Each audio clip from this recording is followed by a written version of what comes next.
Good afternoon সবাইকে। সবাই আশা করছি ভালো আছো আর আমরাও ভালো আছি।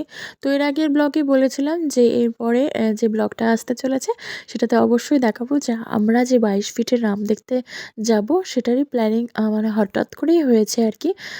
তো সেখানেই আর কি রেডি হয়ে বেরিয়ে গেছি। এখন বাজে দুপুর 3:30। তো দুপুর বের হওয়ার কারণই হচ্ছে আমার ননদের ছেলের প্রচণ্ড ঠান্ডা লেগেছে। তো ওকে নিয়ে যাওয়া যাবে না, তাই ওকে ঘুম পাড়িয়ে দুপুরবেলায় বেরোতে হচ্ছে। কারণ সন্ধে হয়ে গেলে কিন্তু ও যেতে চাবে, মানে ও যদি দেখে আমরা সেজেগুজে বেরোচ্ছি তো ও যেতে চাবে। তো সেই কারণেই কিন্তু আমরা এই দুপুর বেরিয়ে পড়েছি। তো ভেবেছিলাম যে এখানে খুব ফাঁকাই থাকবে, যেহেতু আমরা দুপুরের দিকে আসছি। কিন্তু এখানে এসে দেখি ওরে বাবা দারুণ ভিড়। আর এখানে এখনই পুজো শুরু হবে।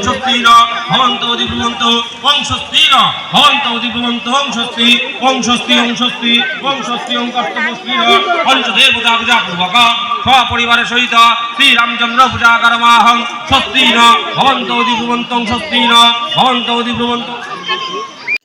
তো আমাদের আর কোথাও যাওয়ার প্ল্যানিং নেই, এখানেই এসছি। তো এখানে আর কিছুক্ষণ পরে যজ্ঞ শুরু হবে।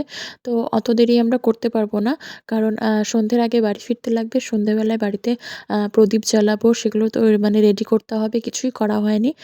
তো সেই কারণে আর বেশিক্ষণ এখানে থাকা যাবে না। আর আমরা বেরিয়ে পড়ছি।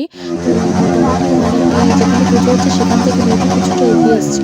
তো এখানে দেখছি একটা র্যালির মতন বেরিয়েছে। কিছু অল্প বয়সী ছেলেরা আর কি সবাই জয়ধ্বনি দিচ্ছে শ্রীরাম শ্রীরাম বলে, আর হাতে রয়েছে পতাকা। তো বেশ কিন্তু ভালো লাগছে দেখতে। তো এদেরকে দেখতে কিন্তু আবার ট্রেনও চলে এসছে। তো আমি এই পারে আটকে পড়েছি আর আমার ননদিনী ওই পারে। আর একটা দারুণ মুহূর্ত দেখলাম, সেটা দেখাবো।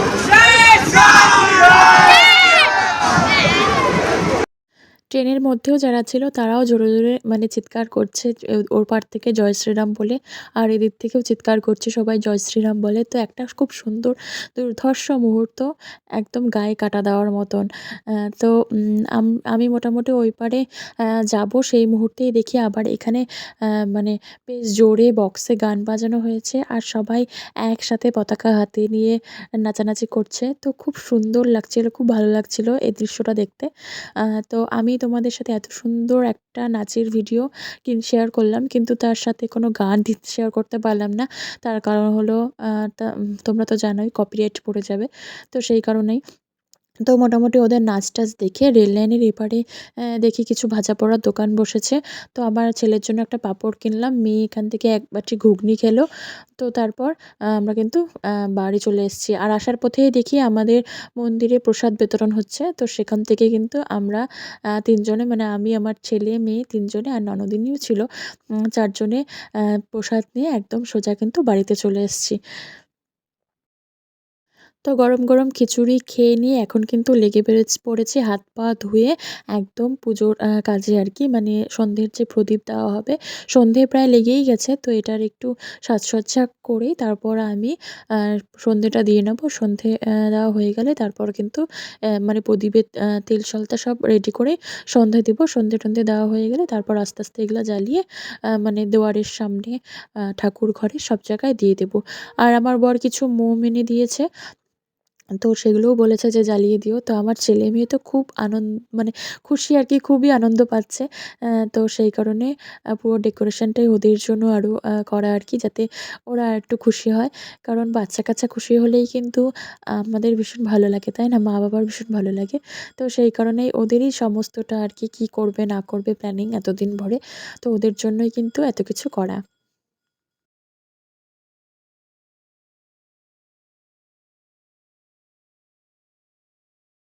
তো সকালে পুরোটাই মেয়ে সাথে ছিল। মেয়ে পুজো করেছে, পুজোর কাজকর্ম মোটামুটি করেছে। আর এখন দেখো মেয়ে একটু বিকেলবেলা ওর বন্ধুদের সাথে রাস্তায় বেরিয়েছে।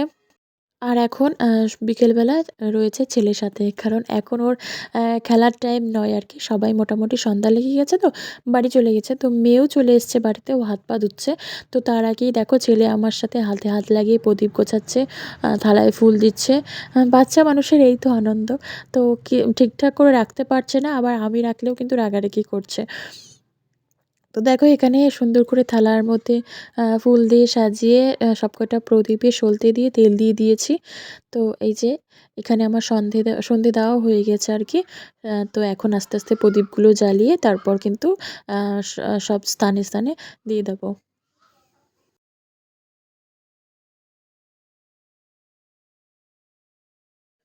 তো আমরা তো প্রতি বছর দীপাবলিতে এই দিনটা খুব ভালোভাবে সেলিব্রেট করি প্রদীপ জ্বালিয়ে, মোম জ্বালিয়ে।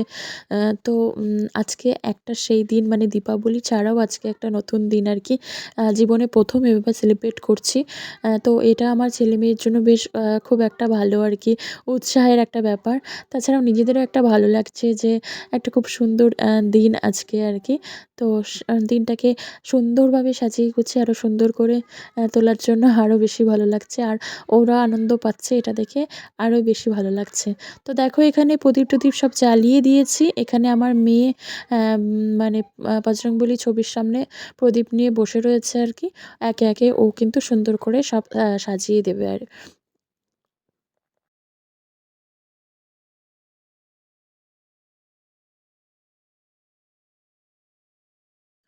তো মেয়ে ঘরের ভেতরটা দিয়ে দিল, ঠাকুর ঘরে দিয়ে দিল। আমি বাইরে একটু ভয় পাচ্ছিলাম কারণ থালাটা ভর্তি প্রদীপ ছিল। তো পড়ে গেলে আবার মুশকিল হয়ে যাবে। এমনিতেই তেল ছিল, তারপর তো আগুনের একটা ভয় থাকেই। তো সেই কারণে আমি কিন্তু থালা হাতে নিয়ে তুলসী তলায় এবার গেটের সামনেও আস্তে, আস্তে ওরাই দিয়ে দেবে। আমি শুধু থালাটা নিয়ে এসেছি। তো বাকিটা ওরা দিয়ে দেবে। তো দেখো আমাদের প্রদীপ দেওয়া সম্পূর্ণ কমপ্লিট। মেয়ে গেটের সামনে একটু ফুল দিয়ে সুন্দর করে ডেকোরেশন করে প্রদীপটা দিয়েছে। তো আমি না ভিডিও ক্লিপটা নিয়েছিলাম, কিন্তু একদম গোলা, গোলা আসছে জন্য সেটা তোমাদের সাথে শেয়ার করলাম না। তো এখানে দেখো তোমাদের তো বললামই যে আমার বর কিছু মোমের প্যাকেট এনে দিয়েছে। তো আমার ছেলে কিন্তু সেগুলো খুলতেই ব্যস্ত। তো এখন একে, একে সেগুলো খুলছে। তারপর আস্তে, আস্তে কিন্তু আমরা বাড়ির যে গেট রয়েছে সেখানে সাজিয়ে দেব।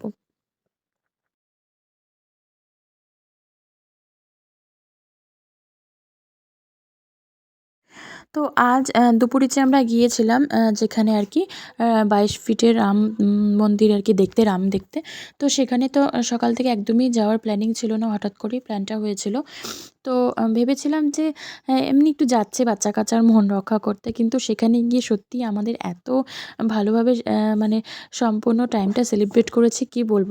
মানে ভাবতে পারিনি ওখানে এত সুন্দর আয়োজন, এত সুন্দরভাবে সবকিছু করা হয়েছে। তারপর র‍্যালি বের হবে বা নাচানাচি এগুলো মানে দেখতে পাবো। এটা একদম মানে সত্যি মানে আমরা ভাবতে পারিনি। সো তো সেটা একটা মানে না পাওয়া জিনিস পেয়ে গেছি। তো খুব ভালো লাগছিল। মনে হচ্ছিল যে না কিছু একটা মানে গিয়ে কিছু একটা খুব ভালো কাজ করেছি। অনেক কিছু দেখতে পেলাম যেটা একদম ভাবনার বাইরে। তো এরকমভাবে না মানে হয়তো আমরা কিছু ভাবি না, কিন্তু হঠাৎ করে যখন সেটা পেয়ে যাই সত্যি সেটার কিন্তু আনন্দটা একদমই আলাদা থাকে। তো তোমাদের সাথেও নিশ্চয়ই এরকম অনেকবার হয়েছে বা একবার অবশ্যই হয়েছে আশা করছি যে কিছু আলাদাই কিছু ঘটে গেছে আর কি। যেটা চেয়েছিলে তার থেকে অনেকটা বেশি আনন্দ বা অনেক ভালো কিছু ঘটেছে। তো এরকমটা হলে অবশ্যই কিন্তু সেটা আমাদের কমেন্টসে জানিও। আর তার সাথে, সাথে আজকের ব্লগটা এখানেই শেষ করছি। আর বেশি বড় করছি না আজকের ব্লগটা। তো সবাই খুব ভালো থেকো, সুস্থ থেকো। আর আশা করছি সবার আজকের দিনটা খুব ভালোভাবে কেটেছে। আর আমাদের তো তোমরা জানতেই পেলে যে আমাদের খুব ভালো কেটেছে। তো সারা জীবন মনে রাখবো আজকের এই দিনটা। তো সবাইকে টাটা বাই বাই। সবাই খুব ভালো থেকো, সুস্থ থেকো। দেখা হবে একটা খুব সুন্দর নতুন ব্লগের সাথে। তো ততক্ষণের জন্য সবাইকে গুড নাইট।